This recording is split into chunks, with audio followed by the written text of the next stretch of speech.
This is the genie. Everyone calls him Genie.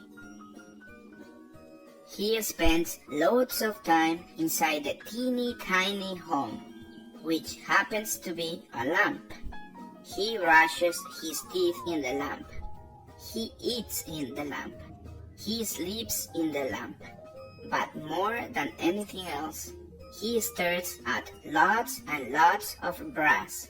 It gets pretty boring and lonely. Genie only comes out of the lamp if somebody finds it, and that is quite a task, because it's usually buried in some deep, dark, scary place, like a magical cave in the middle of the desert. Most of the people who find Genie's lamp spend years and years looking for it. One guy searched his entire life. When somebody does find the lamp, they rub it and poof! Out Genie comes. Then they can ask for 3 wishes. Genie uses his magic to grant each one. Lots of people who find Genie's lamp have certain look in their eyes. They know exactly what they want, and it's usually money, power, or fame, like this guy and this guy. Every few years or so, there is someone who finds the lamp accidentally, like this camel and this baby. But one day, a very different kind of person found Genie's lamp. His name was Aladdin. He went into the deep, dark, dangerous magical cave because a man, much like the others, had tricked him. Aladdin didn't know anything about Genie or his magic, but when he rubbed some dirt off the side of the lamp, poof! Something magical happened. Genie emerged. Aladdin had never seen anything like that before. He thought Genie was a giant. He had never even heard of genies. Genie could tell right away that Aladdin was different. He didn't have that creepy look in his eyes, and he asked how long Genie had been inside the lamp. Genie was happy to answer, about 1,000 years. Aladdin was amazed, and still very confused.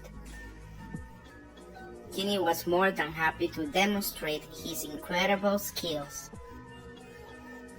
Aladdin couldn't believe all that Genie could do, but he still didn't understand how the whole thing worked.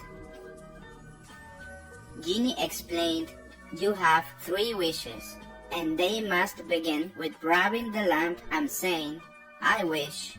Got it?" Aladdin nodded.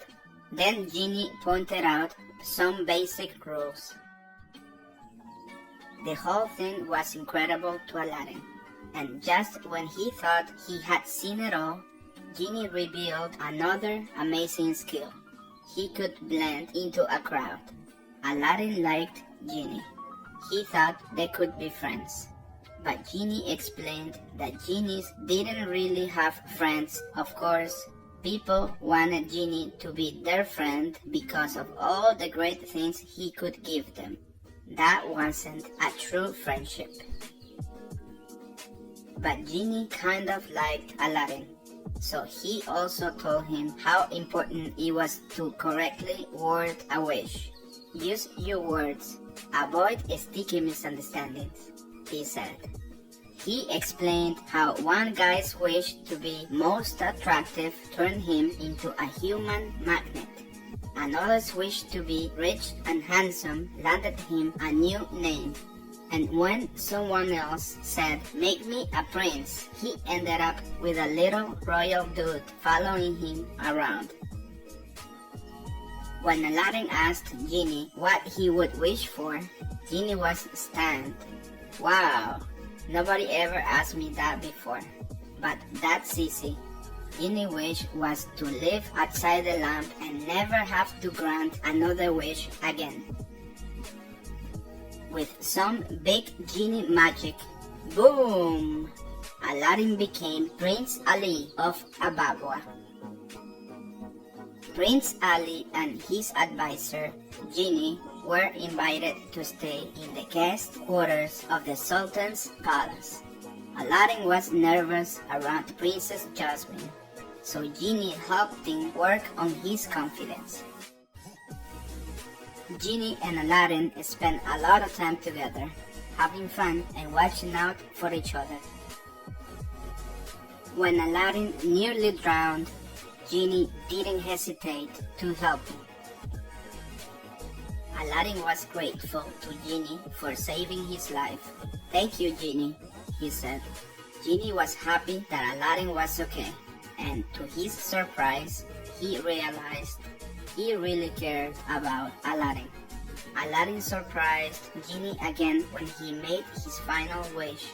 It wasn't for himself, but for his good friend Genie. Aladdin and Genie both knew they had gotten something even a powerful Genie couldn't grant: a true friend. The end. One morning, as on every morning, Jasmine and Raja rode through the busy streets of Agrabah in their royal coach. By now, most of the merchants in the marketplace were used to seeing the princess, and even her faithful tiger, outside the palace walls. Suddenly, the coach stopped at a large, colorful tent that was set up at the end of a road. The street, it seemed, had been blocked by a traveling show. "Oh, how fun!" Jasmine exclaimed as she read the sign posted near the tent. "There's a circus in town. I'll have to tell Aladdin as soon as we get home. And speaking of home," she said, "we really should be going. It's almost time for lunch." Back at the palace, however, Raja hardly touched his lunch. "Goodness," Jasmine said to Aladdin, "this isn't like Raja at all." "What do you think is wrong with him?" Aladdin asked Jasmine. Neither of them had ever seen Raja so quiet or sullen, or not hungry, before. But Jasmine could only shrug. "I haven't the faintest idea," she replied. The next morning, Jasmine got ready to go to the marketplace once again, this time with Aladdin. After the way Raja had been acting, she naturally assumed the tiger would not want to leave the palace. But to Jasmine's surprise, he seemed more than happy to go. They stopped in front of the circus tent, where Jasmine showed the poster to Aladdin. "Doesn't that look fun?" she said.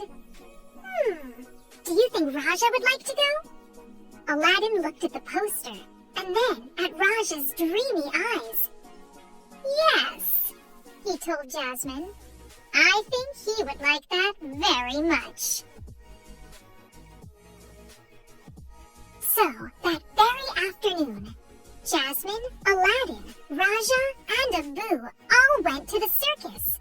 The ring was full of exciting, marvelous acts. There were clowns and acrobats and sword-swallowing giants. There were dogs and horses and monkeys that could juggle and jump through hoops. "This is wonderful!" exclaimed Jasmine. "Raja, don't you agree?" But instead of looking delighted, Raja looked more solemn than ever before. "I thought he'd be happy," Jasmine told Aladdin. "He will," said Aladdin. "Just wait." Shortly, the lights dimmed and the circus owners stepped up to make an announcement. "Ladies and gentlemen," he called, "I now present Malika, the star of our show." Out walked a beautiful tigress. Instantly, Jasmine saw Raja's face light up. Raja was in love. Before they knew it, the show was over, and Malika, the tigress, returned backstage. Raja's face fell once again, but Jasmine had an idea. "Let's go backstage," she suggested, "and see if we can meet her." They hurried out of the tent and around to the performers' cages. Malika's was not hard to find at all. "Raja," said Jasmine, Meet Malika. Malika, this is Raja. Can I help you? Asked a man, stepping up behind them. Jasmine turned to see the owner of the circus. Well, Jasmine began, I would love to offer Malika a home at my palace menagerie. She would be very happy there and, Your Highness, please understand, the circus owner replied nervously. Malika is our star. Without her, there wouldn't be a circus. Needless to say, Raja returned to the palace miserable. Jasmine tried her very best to cheer him up. She had the royal chef prepare his favorite meals. She had the royal tailor sew him a brand new bed. She even had the royal animal keeper bring in a line of tigers to be Raja's friends. But nothing seemed to cheer up Raja. Not even a little. Poor Raja, Jasmine told Aladdin later that evening. I know just how he feels. I remember when we fell in love and couldn't bear to be apart. First thing in the morning, I'm going back to the circus to talk with the circus owner. I'm sure we can work something out. Just then, one of Jasmine's ladies-in-waiting walked in. Princess Jasmine, there's a visitor here for you, she said. A visitor at this hour? Thought Jasmine. Please send him in, she said out loud.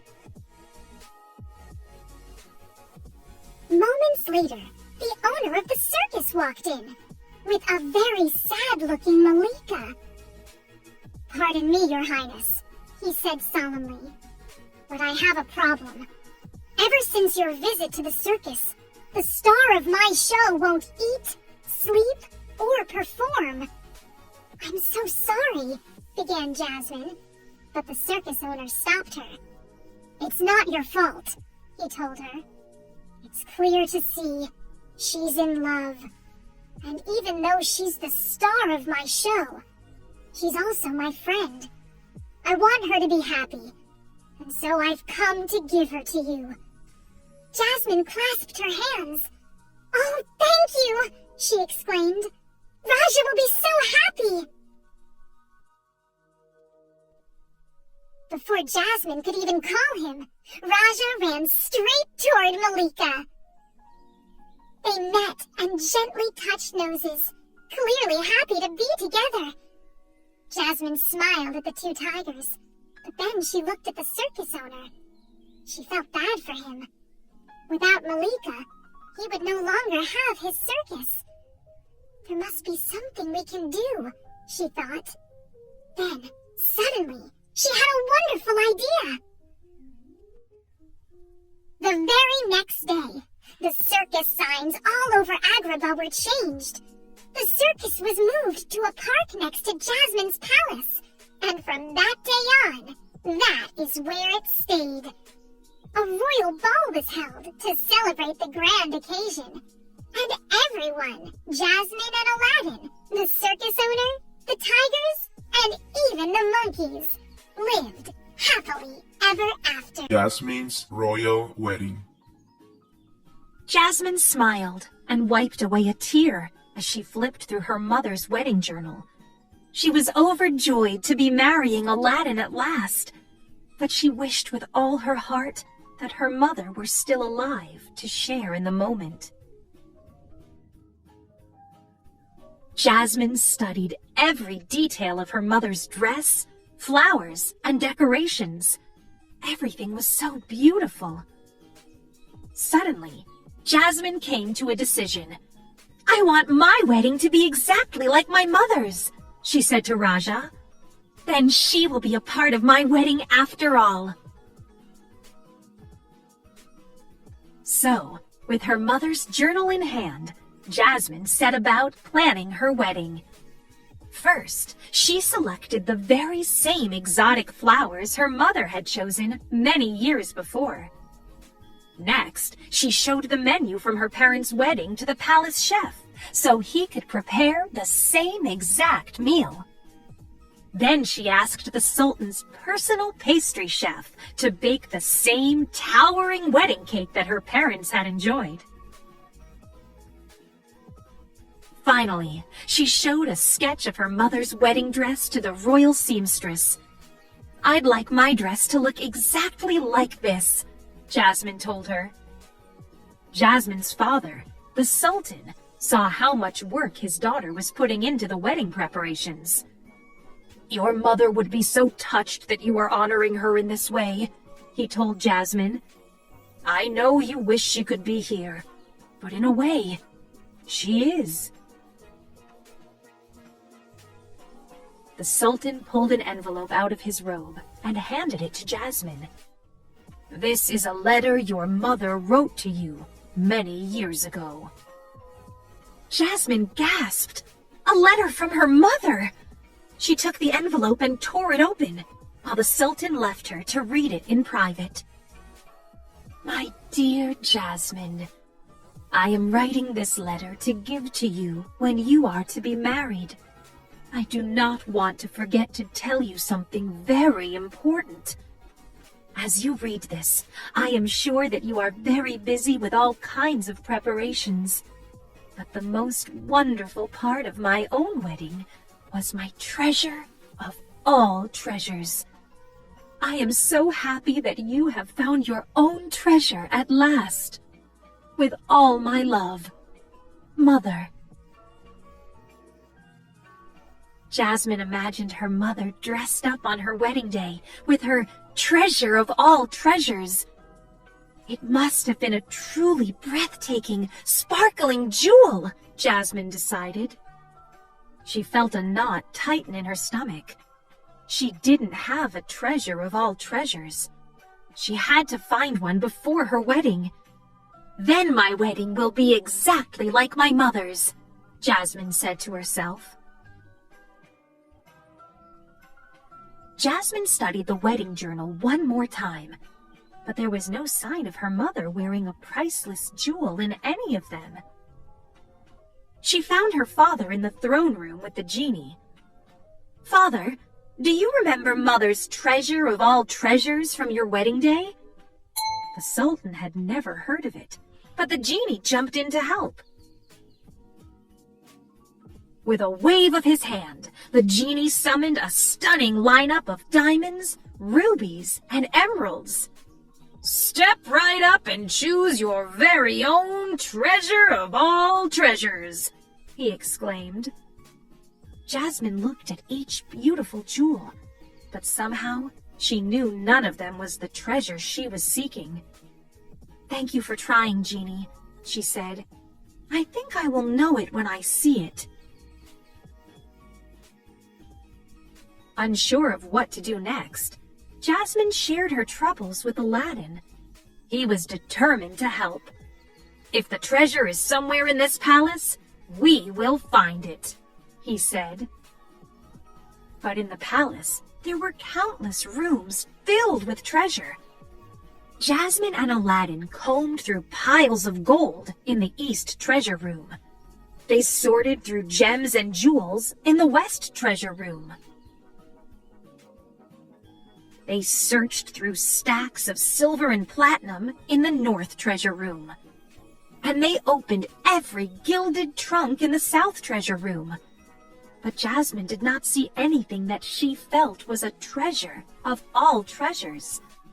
"I will keep searching," Aladdin assured her, "and I will find it, I promise." On the day before her wedding, still without the treasure, Jasmine read her mother's letter once more.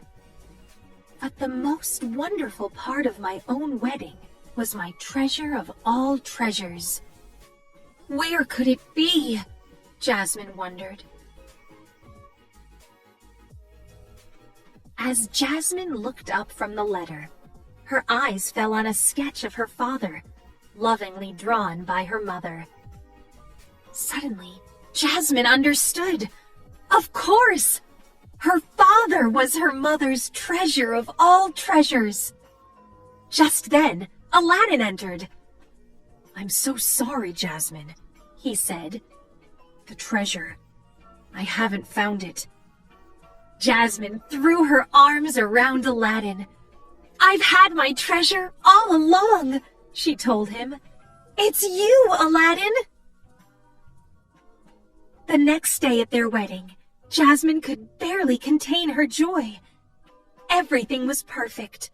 Her dress, just like her mother's, was lovely, and the flowers and food were exquisite. But most importantly, Jasmine had Aladdin, her treasure of all treasures, right by her. They hurried out of the tent and around to the performers' cages.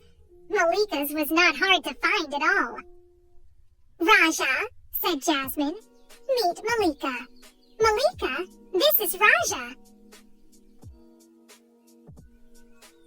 "Can I help you?" asked a man, stepping up behind them. Jasmine turned to see the owner of the circus. "Well," Jasmine began, "I would love to offer Malika a home at my palace menagerie. She would be very happy there and, Your Highness, please understand," the circus owner replied nervously. "Malika is our star. Without her, there wouldn't be a circus." Needless to say, Raja returned to the palace miserable. Jasmine tried her very best to cheer him up. She had the royal chef prepare his favorite meals. She had the royal tailor sew him a brand new bed. She even had the royal animal keeper bring in a line of tigers to be Raja's friends. But nothing seemed to cheer up Raja. Not even a little. "Poor Raja," Jasmine told Aladdin later that evening. "I know just how he feels. I remember when we fell in love and couldn't bear to be apart. First thing in the morning, I'm going back to the circus to talk with the circus owner. I'm sure we can work something out." Just then, one of Jasmine's ladies-in-waiting walked in. "Princess Jasmine, there's a visitor here for you," she said. "A visitor at this hour?" thought Jasmine. "Please send him in," she said out loud. Moments later, the owner of the circus walked in, with a very sad-looking Malika. "Pardon me, Your Highness," he said solemnly, "but I have a problem. Ever since your visit to the circus, the star of my show won't eat, sleep, or perform." "I'm so sorry," began Jasmine, but the circus owner stopped her. "It's not your fault," he told her. "It's clear to see she's in love. And even though she's the star of my show, she's also my friend. I want her to be happy, and so I've come to give her to you." Jasmine clasped her hands. "Oh, thank you!" she exclaimed. "Raja will be so happy!" Before Jasmine could even call him, Raja ran straight toward Malika. They met and gently touched noses, clearly happy to be together. Jasmine smiled at the two tigers, but then she looked at the circus owner. She felt bad for him. Without Malika, he would no longer have his circus. There must be something we can do, she thought. Then, suddenly, she had a wonderful idea. The very next day, the circus signs all over Agrabah were changed. The circus was moved to a park next to Jasmine's palace, and from that day on, that is where it stayed. A royal ball was held to celebrate the grand occasion, and everyone, Jasmine and Aladdin, the circus owner, the tigers, and even the monkeys, lived happily ever after.